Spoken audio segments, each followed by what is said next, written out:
we're fighting a little tradition, historically a person that wins Democrat or Republican wins the presidency for whatever reason, it doesn't work out. But we've done a lot. I think we had the best first year of any president ever.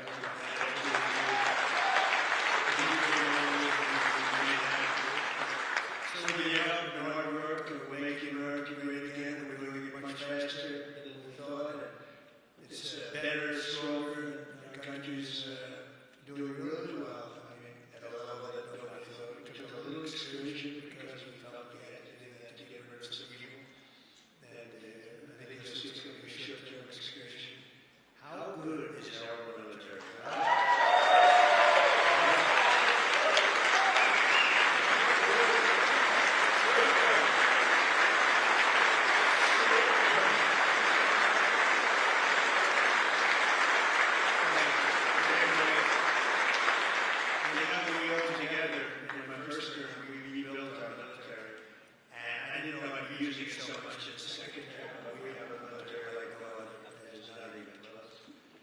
But I especially want to recognize the rest of our amazing House Republican leadership team and so many of my friends that are congressmen and senators.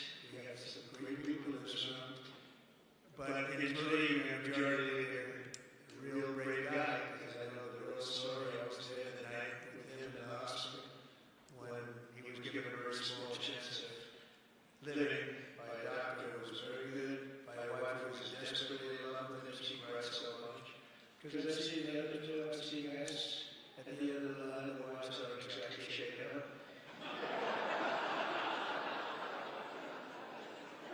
When they don't cry, when they have no tears, or any sign of tears, this is not a good sign of prayer.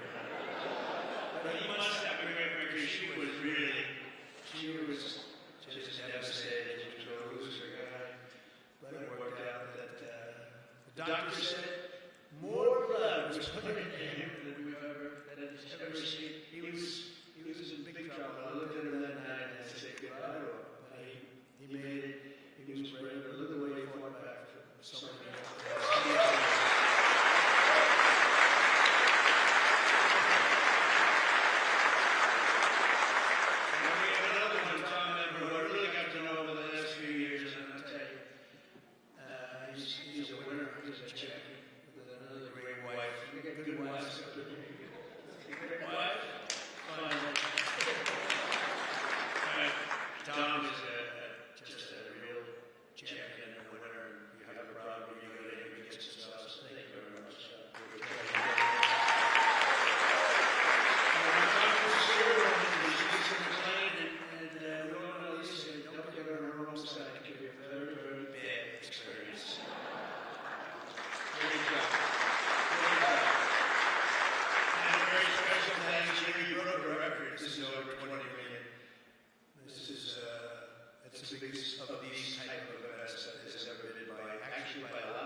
At least one case is virtually impossible. I wonder who that might be. A sick person. But I want to say a very special thanks to everyone at the Congressional Institute for helping organize this event. This has been amazing.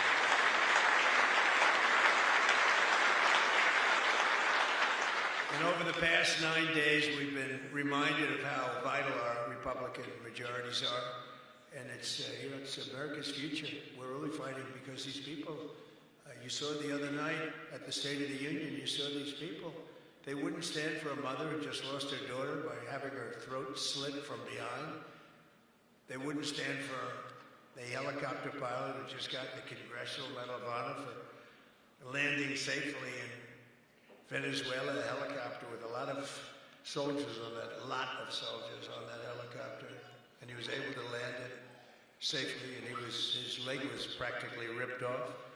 And for those people that know about helicopters, you land them pretty much with your legs, right, Tom? You land them with the legs, and he was in bad shape, and he got that not only he landed in exactly the right spot and exactly as blood was pouring down the aisle, which didn't make all of those soldiers in the back feel too good, looking at a pilot who's bleeding out. But they didn't want to stand for that. They didn't want to stand for a 100-year-old soldier who had left a legacy of bravery. Everybody talked about it for years, and it was time for him to get the Congressional Medal of Honor. They didn't want to stand for him. There's something wrong with those people, and we can't let them ever be in a position where they can lead this country again or destroy this country again, because we almost lost this country. This country was close to being lost. The representatives in this room provided the pivotal votes in securing a record $1 trillion for the United States military this year, and now the world is witnessing the importance of that investment with one of the most complex and stunning operations ever conducted, and that's Operation Epic Fury. That's a great name, isn't it? Epic Fury. That's even better than Midnight Hammer, which was pretty good too. That was where we knocked out their nuclear potential. That was a big day, because if we didn't do that, they would have had a nuclear weapon within 2 weeks. And I think we'd be in a lot different situation. And then you had, of course, what they did in Venezuela, how that was just so far so good. We've done a real job. We've got all good ones. If you go back and you look at Afghanistan with Biden, one of the worst, I think the most embarrassing moment in the history of our country. If you look at what happened with Jimmy Carter, also with Iran, but if you look at what happened with the helicopters, the hostages, cost them the election, it was what a mess. The world respects us right now more than they have ever respected us before.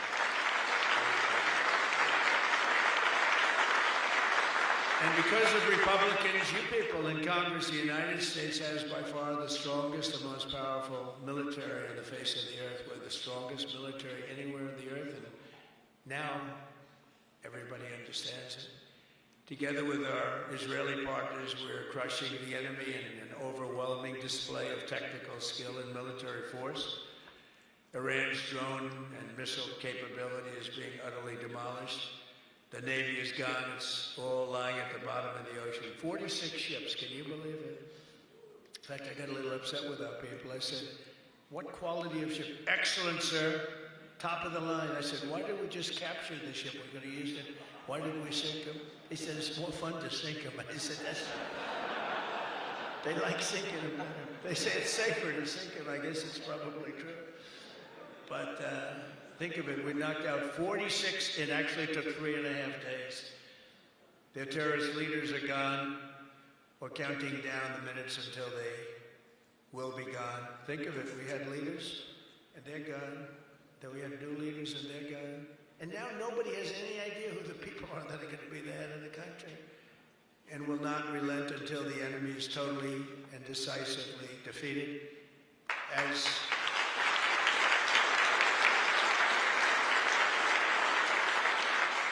remember, Iran did so many bad things. They were really, if you look at Soleimani, who was taken out, as you know that, but you know who. But if you look at Soleimani, the father of the roadside, you call it a roadside bomb because most people don't understand the different terms. It was where they plant bombs in roads as you drive by, happily drive by, and the bomb goes off, and no matter how strong the armament, it just kills the people. Or you lose your arms, legs, and face, and those bombs got worse and worse. He got happier and happier. We took him out. That was a big thing because he was the head. It might have been a much different story. They may have been much more capable than they are had he lived, because he was capable. He was vicious, violent, and capable.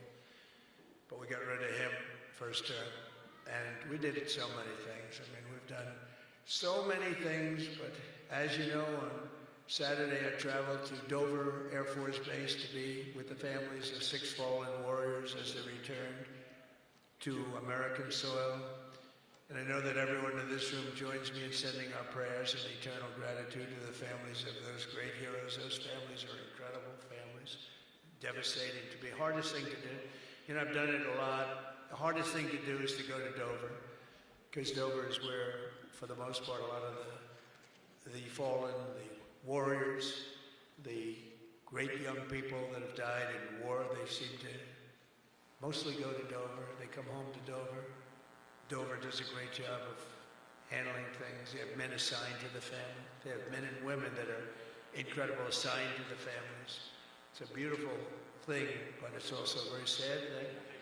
But they all said one thing to me: make sure you win, sir. Make sure you win. They weren't playing games. Everybody said it. They were separate, but everybody said the same thing: make sure you win. We will. We've already won in many ways, but we haven't won enough. We go forward more determined than ever to achieve ultimate victory that will end this long-running danger once and for all. 47 years, it should have been done a long time ago. The world would have been a different place had some president had the courage to go and do it. They should have done it many, many times. They had many opportunities. The United States of America is the greatest and most exceptional nation in human history and will not be threatened by evil terrorists and lunatics any longer. We just can't do that. And, you know, when I always talk about how great our nation is, I don't know, I don't consider our nation very great for 4 years under Biden. We were a laughingstock all over the world. We were a laughingstock. So, you know, I say great, great, great, but I don't know, when you look at what happened with so many different things, the open border, 25 million people, many of them very bad people pouring into our country with open borders that just said, come on in, it makes no difference. They emptied their jails into our country. 11,888 murders, 50% of which murdered more than one person. The drug dealers came in, the mentally insane came in, they emptied their mental institutions, they emptied their insane asylum. That's a step above a mental institution.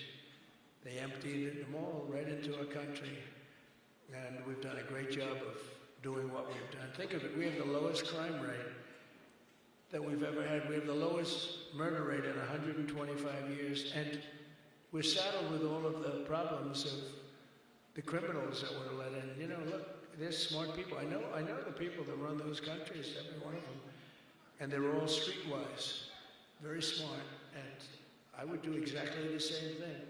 They emptied their jails into our country. I said that was going to happen when I heard that they were having open borders. I didn't believe that they were going to happen. When I realized that they actually were going to have open borders, I said, we're going to have every person in jail. We're going to have every drug dealer. We're going to have all these countries all over the world. The Congo, they emptied their jails all the way from the Congo to all parts of South America, Asia. They sent in their people in jail, murderers. Some of the worst people on earth got sent into our country.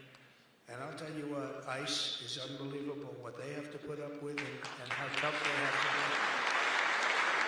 It goes for Border Patrol, and it goes for law enforcement, our law enforcement group. But sadly, even as our service members are fighting bravely to protect America abroad, the Democrat minority in Congress is deliberately sabotaging our national security at home.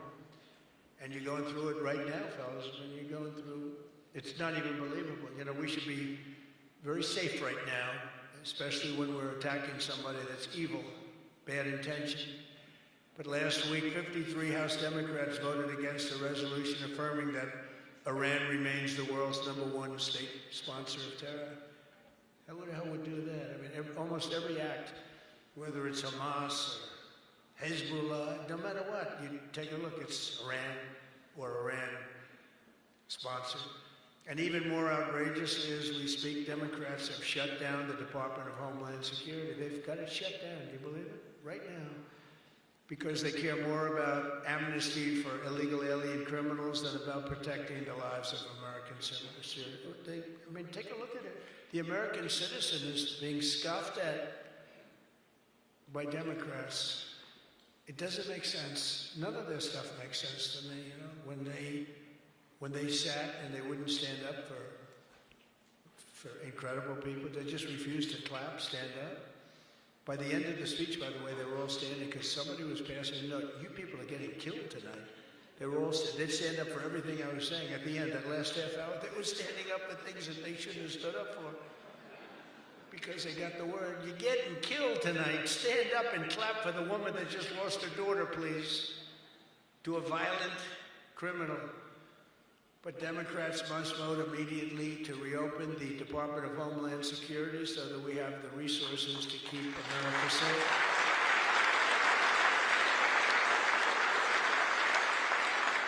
And under our pro-America, pro-worker, pro-family agenda, our country is winning again and America is respected again. And I think we have a country that's as hot as it's ever been, ever before, maybe hotter. And I say it all the time. The king of Saudi Arabia said it to me better than anybody could say it. He said, you know, I get along with him very well, very smart person. He said, you know, a year and a half ago, your country was dead. Absolutely dead. We never thought it was coming back. And now you have the hottest country anywhere in the world.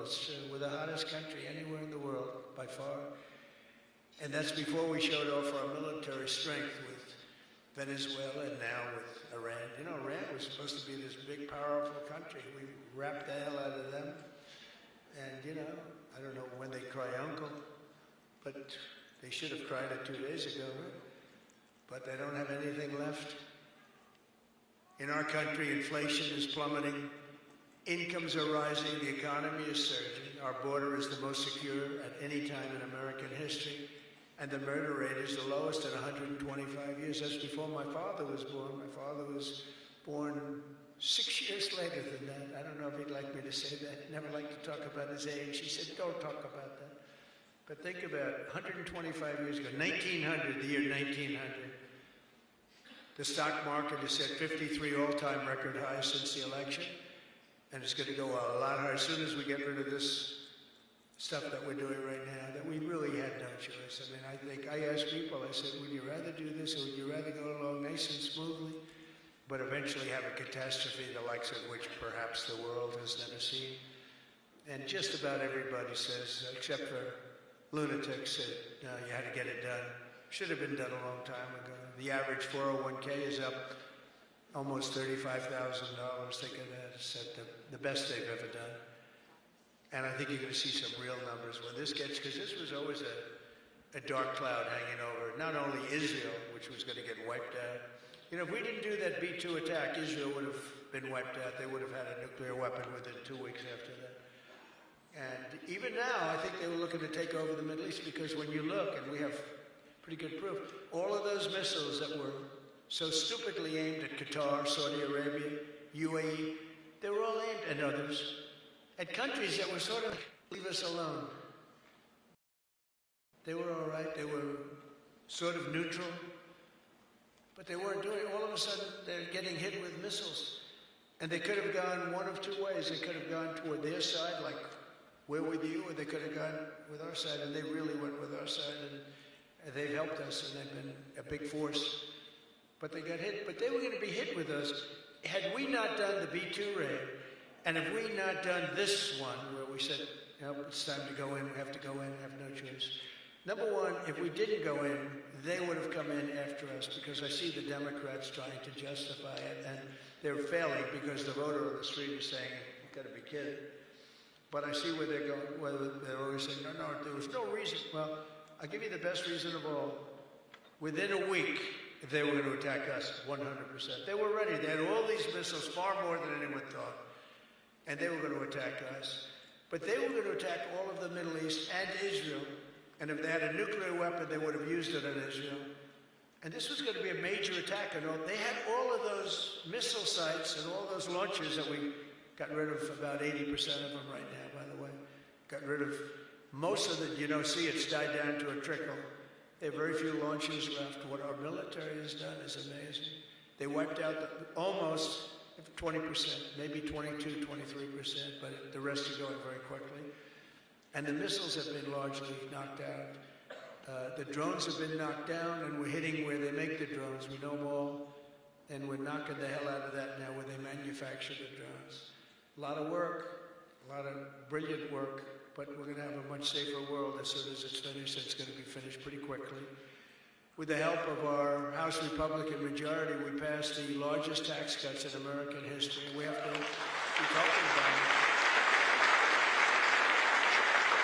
And with the great big beautiful bill, we delivered no tax on tips, no tax on overtime, and no tax on Social Security for our great seniors. And we did something else which is great that nobody ever talks about, Tom, and we have to talk about it. We made interest on auto loans fully deductible. That's never happened. We've never had that. You know, rich people always get deductions, but middle-income people, people that have to struggle a little bit, never did. But now they can deduct the interest paid against their taxes. We have one little proviso, and I put this on, it's very important. Only if the car is made in America. Right? That's going to have a huge impact. That's going to have a huge impact. We passed the Trump accounts to give every child in America a head start on the American dream, and that's so good. It was, I'll tell you, the Dell family, Dell computer, put up $6,250,000,000. Think of it.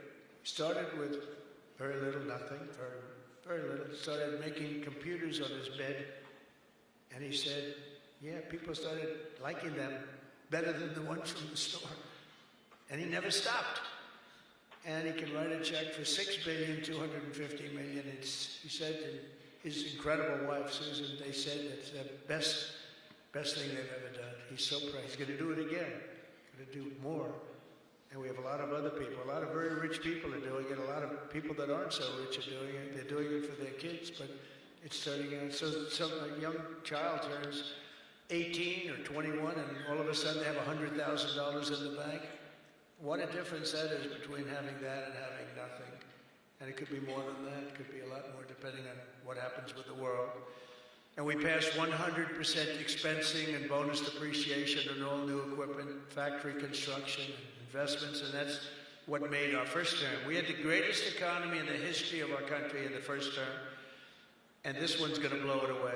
Again, we had a little pause, but it's not a very big pause.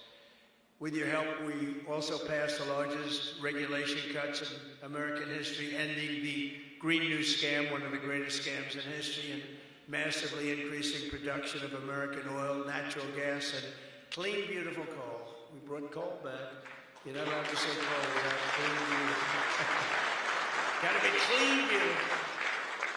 China uses coal. They're building about 65 massive coal plants right now. But China, great respect for China, but you know, they make all the windmills, right? The only thing they don't do is use the windmills. They make them. But try finding wind farms in China. There aren't too many of them. In my State of the Union address, I laid out an ambitious agenda that should be our roadmap this year. And it's starting with lowering the cost of living. You know, they gave us a mess. We inherited a mess, an absolute mess. And the mess was many things. They were bad with our military. They were bad with everything. I mean, I said, name one thing that they did right. They can't name one thing. But they also gave us very high prices. And then they said the word affordability. That's the first time I ever heard it. They said affordability. My first day in office, they said affordability. They're the ones that caused the problem, but we're really bringing down prices big. Do you notice you don't hear that word anymore, Mike? They don't say it anymore because we brought down prices so much. So our message is simple. Democrats created the high prices, and our policies are totally ending them, and they're ended, and we're doing better. We're even bringing them down further.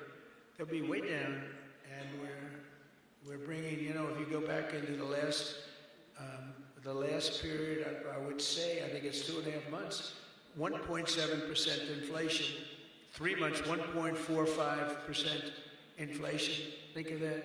Whereas they had the highest inflation in the history, the single highest inflation in the history of our country. Now, you know, I always say this. They say 48 years because I don't want the fake news to get me on this. They say it wasn't history, it was 48 years, that the inflation was the highest in 48 years. But I don't know, in some ways 48 years sounds even worse because it's very specific. But they had the highest inflation probably in history, but in 48 years, we inherited that. One of the first targets must be the crushing health care. We have to crush and take over the healthcare situation, which we can do. For the first time we can do it since the passage of the Unaffordable Care Act. Big insurance companies have gotten rich. They've made money like practically no other companies have made, with our government giving them hundreds of billions of dollars, and their stock prices soaring to up to 1,700%, 1,000%, 1,200%, 1,600%, and even 1,700%. The government gave them essentially trillions of dollars. And I want that money to be paid to the person, not to the insurance company, and let them go out and buy their own health care. And people love it. People love it. You'll get better health care at a much lower cost, and they'll be sort of part of the system. But the money we spend is so much. We spend numbers that nobody could even believe. But the health care companies, because the Democrats are owned by the insurance companies, remember that. And so they have a problem. That's why it's hard to get it fixed, because they are totally owned and controlled by the by the insurance companies. Healthcare insurance, but the insurance companies themselves. So when you want to do something that's good for the people but bad for the insurance companies, it's very, very hard for them to go in a different way. Now, Republicans never do that kind of thing, right? You're owned by nobody, right? Nobody. See, a young girl up here saying, yes. Some of them are a little bit shaky, but they're Republicans. We love them. We love them anyway, right, Mike? But they are owned by those big, powerful insurance companies that are making a fortune, and it's hard to get them to do the right thing. They know what the right thing is. So we want the money to be paid directly to the people, and let the people go out and buy their own health care, and people love it. They love it. We can own the issue. For the first time ever, Republicans can own that issue. I'm also asking you to take swift action to codify my most favored nation policy on drug prices, the biggest. That alone should win the midterms. We have, and I tell this story all the time, my first term, third year, I actually had a slight, it was 0.25% decline in drug prices. First time in 28 years. I was so proud. I went home and told our great first lady, who's now a movie star, I got the biggest, can you believe it? That movie was hot. And it is hot. She became a movie star. It was a good movie. But I went home and I said, you know, it's amazing. We do so well, we work so hard. This issue is the single biggest issue. Okay. I had a news conference, I'm embarrassed to say, a long time ago, my first term, third year, because I went up to a level that I did things that nobody's ever done. 28 years, I brought it down 0.25%. Now I brought it down 80%, 90%, 75%, depending the way it's driving the fake news crazy, because I say 400%, 500%, 600, depending on the way you want to talk about it, if you want to talk about pricing. But using a conservative number, what we've done is we paid the highest price for drugs anywhere in the world, and now we pay the lowest price for drugs anywhere in the world. We are tied for the lowest price. Whoever has the lowest price, that's what we pay. And I did that through tariffs. We had a little disappointing decision, to put it mildly, from the Supreme Court. Terrible decision for the people. But the good news is I have lots of other ways of doing the same thing. I just have to work a little harder. They want me to work harder.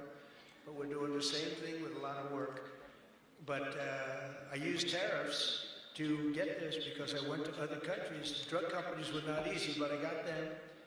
I said, we were paying for a pill $130, that in London and Germany and different places you'd pay $10.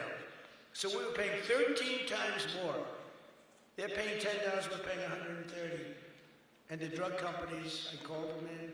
We had a rough time, but it wasn't that bad. And they agreed, because they knew that I couldn't get the countries. You had to get the countries to approve it. And I called up, and you've heard me say this a couple of times, not often, but I called the countries up. I called up France. I said, Emmanuel, you have to cut your good friends from America a reasonable deal. What's happening is you are paying a tiny fraction for drugs. I said, no, Donald, I cannot do anything about that. I said, you can. He said, no, I will not do it. I will not do it. Because he'd have to raise his pill from $10 to $20 and maybe even $30.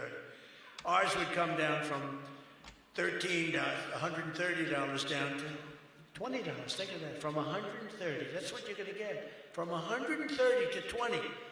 But he has to double his price from $10, and they were the boss. I said, no, you will. No, Doral, I cannot do that. And I heard this from all the other countries too, very elegant people. And they were saying, no, we cannot do this. We will not do this. I said, yes, you will, 100%. No, we will not. Because, they have to double up their prices.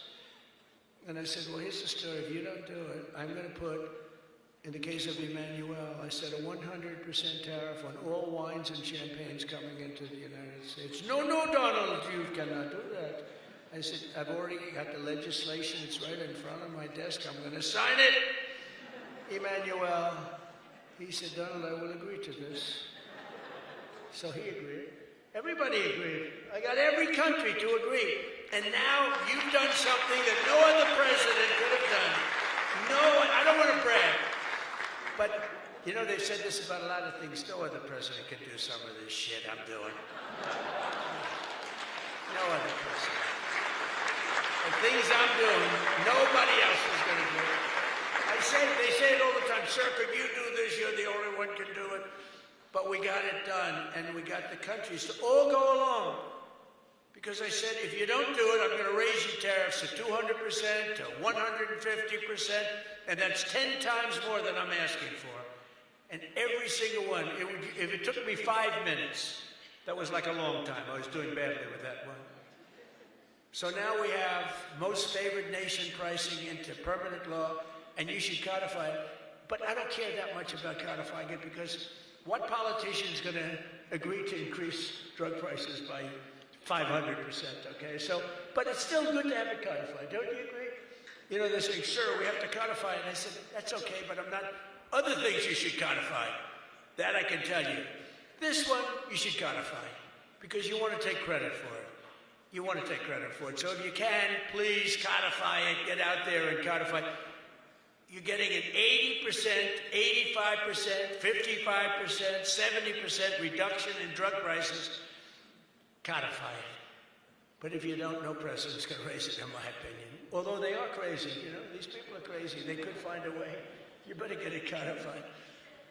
And as we work to bring down interest rates so that more Americans can afford a house, I'm also asking you to ban the Wall Street firms, large Wall Street firms, institutional investors, from buying up thousands and thousands of single-family homes, hundreds of thousands of homes, because homes really are for people, not for hedge funds. We want to get the market out so they can do it, and we're stopping it. We want people to be able to buy a house. It's the American dream. Buying a house is a part of the American dream.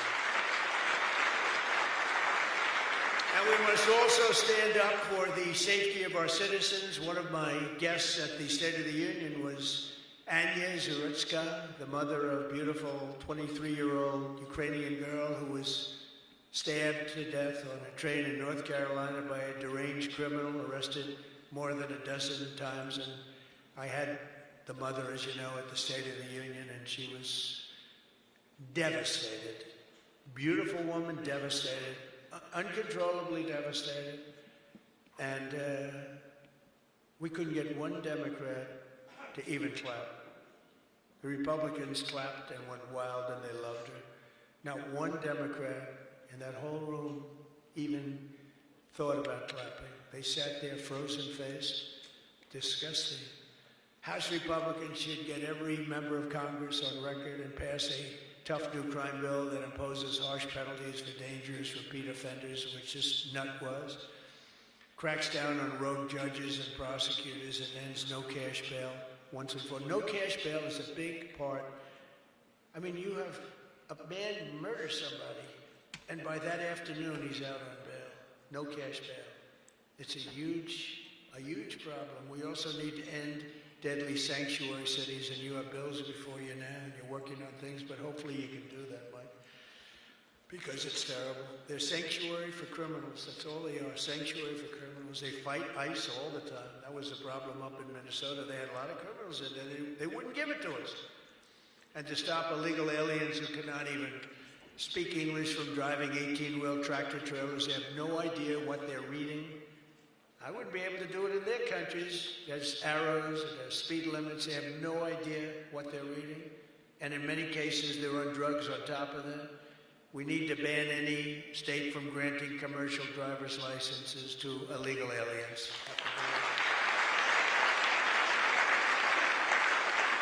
And I want to thank House Republicans for passing another common sense measure. I would think it's the easiest thing. I just told Mike. You know, you were at $19 million. I have to say this because I've never contributed. I was a huge contributor for years and years. Once I became president, I never contributed any money because the greatest thing about being president is I no longer have to contribute. Nobody ever asked me for money. They asked me for my endorsement. I've endorsed just about everybody in the room. But keep winning, right? 124-0 this Tuesday. 124 wins, no losses. Is that good? And there were some rebels. We endorsed a few rebels, right? A few that Mike was saying, it's going to be a tough one. But we're 124-0. But as president, nobody ever asked me for money. And as president, you know, like, as president, you sort of don't make campaign contributions. But I heard you were at $19 million today. I said, has that ever been done? No, sir, it's a record, but 20 would sound better, right, Mike? Yes. He said, I'm going to give you $1 million. It's the first time I've done it. I never did it.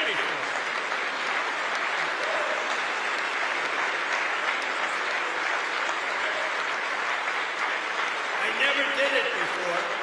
Now I'll be hit up by every political group, every Republican running. Sir, can I ask them, give me a little cash.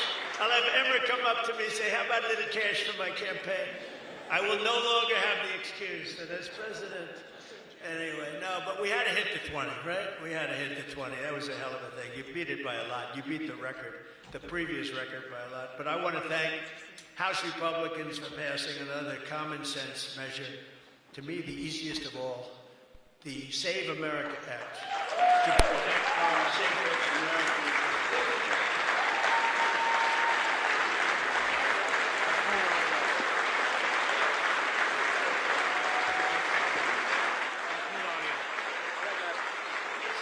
On two. It's the easiest thing we have. Now the problem is you call it the SAVE Act, and nobody knew what the hell the SAVE Act. If you've been seeing, I've been working overtime the last month. It's called the capital the Save America Act. And I saw Schumer yesterday. We will stop Save America. He's getting killed. They can't do it. And then the things within the Save America are something, but just the time. So we had that with MAGA. Greatest name of all time. Make America Great Again. MAGA. It just worked. You know, I had something, Keep America Great. It was good, but it didn't have that MAGA. You know, there was nothing you could see. I had CAG. And CAG, I said, you know, no longer, that's not good. But MAGA is great, and we'll always respect MAGA. We love MAGA. We're never going to let you down with MAGA. But this one's even better if you think about it. This says, America.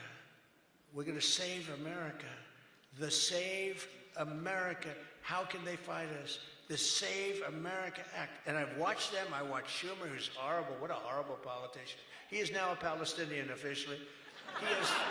He is registered as a Palestinian. He's taken the biggest turn of any human being I've ever seen. He's gone from totally pro-Israel to totally pro-Palestinian. He wants to protect the Iranian people that are quite nasty. But it's very simple. All voters must show the act. Voter ID. Ready? This is not complicated. Voter identification. Now, I have a whole list, but I don't want to put. I have like hundreds of things on the list. If you go shopping, if you do this, if you buy a car, if you license a car, if you point to everything you need to have identification. So all voters have to show identification, ID. all voters must show proof of citizenship in order to vote. So you have ID and you have citizenship. So far, good. No mail-in ballots except for illness, disability, military, or travel. Mail-in ballots are a disaster. Jimmy Carter, the best thing he ever did, he headed a commission after he was president. It was the single best thing, and he did a thing on mail-in ballots. He said mail-in ballots should not be allowed because they are inherently dishonest. And we have seen it time and time again, and we just keep going with it. And I put that down as a top 3. Look, no mail-in. Now, you have the exceptions for the military, and I would even say foreign-based military. But for the military, for disability, for illness, and if you're traveling, you know, you have an excuse. And I was lenient on that. But those 3 things. Then I added 2 more. These are best of, you know, best of. These are called best of Trump. We should also add on to this bill, and so what I've asked Mike to do is to draw a new one with these few things added, and let's go for the gold. Let's not just get one like voter ID, but, you know, it can be given to you by your daughter. You know, your daughter, she has to be of age, like above 6 years old, she's allowed to say. You have to see some of this stuff is so bad. They're doing everything possible because they know if we get this, they probably won't win an election for 50 years, okay? And maybe longer. And they're going to fight like hell. But boy, do they get killed. Because even the Democrats, you saw the numbers today, Democrats voted 86% that this stuff should be passed. The Democrats, with Republicans, you're at 98%. But Democrats are at 86, except for the people that run the Democrat Party, because they want to try and win elections illegally. It's the only reason you vote against voter ID is because you want to cheat. There's no other reason. They come up with reasons. They say, it's racist. That's their number 1, racist. Then you have to explain it, and they're just sitting there mumbling. They can't explain it.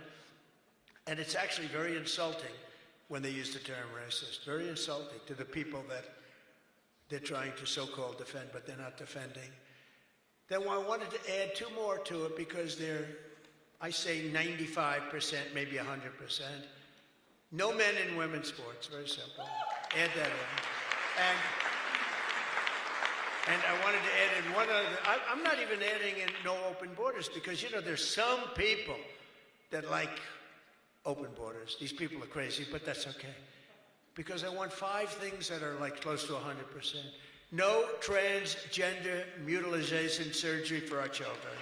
You can't have transgender for our children. So those 5 things. 5 things. Voter ID, citizenship, mail-in ballots, no mail-in ballots. Right?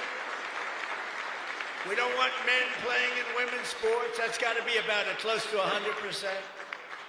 We don't want men playing in women's sports and no transgender mutilation of our children. Now, that should be the easiest thing to get past that you've ever had. Each one, it's best of Trump. Those are best of Trump. I have some that are very popular, but I wouldn't put them in that category. This is the number 1 priority. It should be for the House. And I'd like to ask Tom, Steve, Mike, all of you, if you would, I'd like to have you go back and Lisa, hello, darling. She was screaming her affirmation of what I said. The kid went wild. She was so happy that somebody finally said, let's vote on this. Lisa, you're going to get it done. Okay, I'm going to count on you. Forget the men up here. I'm going to count. But it's actually a matter in a serious way of national survival. We can't have these elections going on like this anymore. You know, you use paper ballots. If right now they have watermark, it's so safe, it's so good. You put it gets under a light. It says, you know, a code. It's very, very hard to cheat. Another thing, and I don't even bring this up, it costs 7% the cost of those crazy machines. You know, I love the machines where they get the machines, they spend all this money, and they announce during the election that the tabulation will go along for another 3 weeks. Right? With mail-in voting, you know, there's not a country in the world that does mail-in ballots anymore. They tried it. France tried it. It failed. They go to paper ballots. They're all doing paper ballots right now. Most of them are doing paper ballots, except us. And nobody is doing what we're doing. And there's no elections so corrupt as the elections in the United States of America.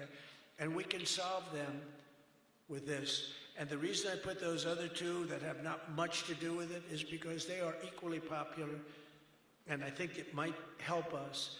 And for those people that like FISA, I said maybe you put them together because a lot of people feel very strongly about FISA. Some people don't, but the people that want it, they really want it. And generally, for whatever reason, they're opposed to what we're saying about, about the ballots and about citizenship and all of those things. And so put them together and you might get a vote, but we have to get it done. And then we have to get the Senate to do it. But if you could send a bill up to the Senate, we're going for the gold. We don't want what was said. The SAVE Act, it was all right. Nobody knew what the hell it was, including me. I kept saying, what's this? Save America Act. Don't ever say SAVE Act again. It's a loser. The SAVE Act. Nobody has any idea what are we trying to save? It's the Save America Act.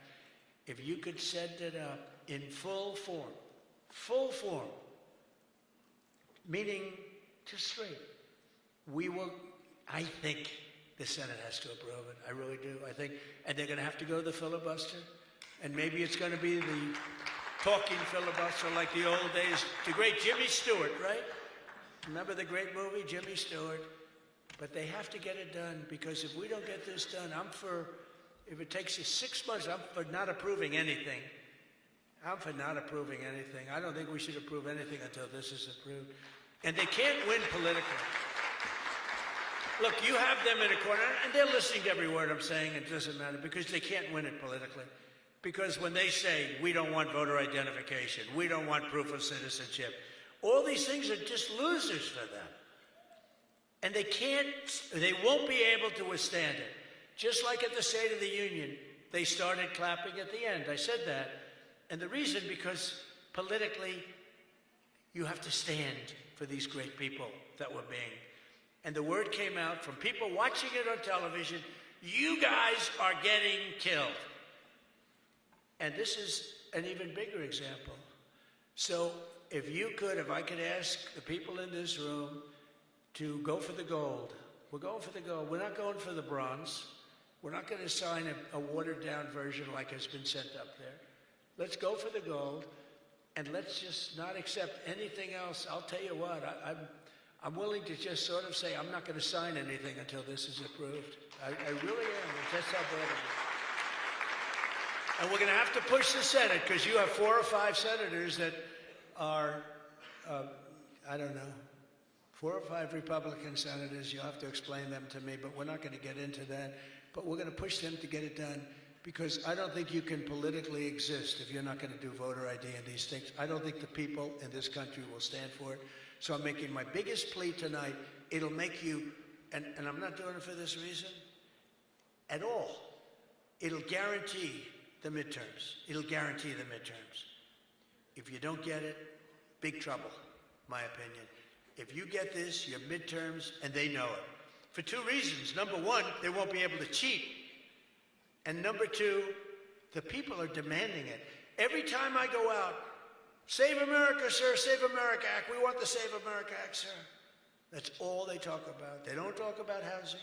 They don't talk about anything. That's what they talk about. And if you send it up there, you're going to win the midterms at levels that you can't even believe. And you're going to win every election for a long time until somebody really screws things up, and hopefully that won't happen. But I've never been more confident that if we keep these promises and deliver this popular agenda, the American people will stand with us in overwhelming numbers, just as they did in 2024. I heard Mike say it's actually 78 million votes, but it was actually 86. You know, they cheated like hell on the list, but it was too big to rig. Remember? I won 3 times. First time was great. Second time, they cheated like hell. It was COVID.